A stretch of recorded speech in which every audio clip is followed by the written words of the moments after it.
দুর্গাপুরে ডাক্তারি ছাত্রীর ধর্ষণের যে খবর তা অত্যন্ত দুর্ভাগ্যজনক, অবাঞ্ছিত ঘটনা। আমরা কঠোরতম ভাষায় নিন্দা করছি। যে বা যারা জড়িত তাদের কঠোরতম শাস্তি হোক। পুলিশ তদন্ত করছেন, ফলে পুলিশের তদন্ত এগোনোর দিকে আস্থা রাখা এবং নজর রাখাটাই ভালো। মনে রাখবেন, আরজি করের ক্ষেত্রে 24 ঘন্টার মধ্যে পুলিশ অ্যারেস্ট করেছিল। পরে সিবিআইও বলেছে সেই অ্যারেস্টটাই ছিল সঠিক।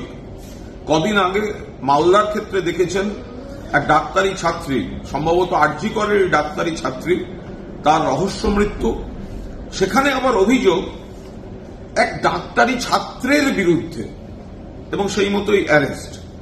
ফলে সাত তাড়াতাড়ি গোটা বিষয়টার মধ্যে ধর্ম এবং রাজনীতি না জড়িয়ে পুলিশের উপর আস্থা রাখা যাক।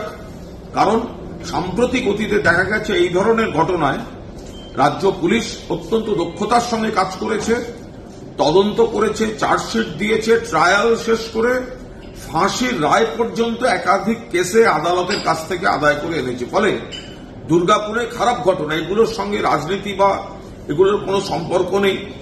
বিকৃত খারাপ ঘটনা যদি ঘটে থাকে, কঠোরতম শাস্তি দোষীদের পাওয়া উচিত। পুলিশ দেখছে।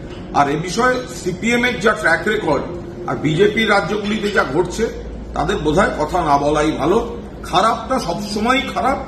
ফলে যারা এই কাণ্ড করেছে, পুলিশ নিশ্চিতভাবে বিষয়টা একটুখানি পুলিশকে সময় দিয়ে সেদিকে তাকিয়ে থাকাটা ভালো।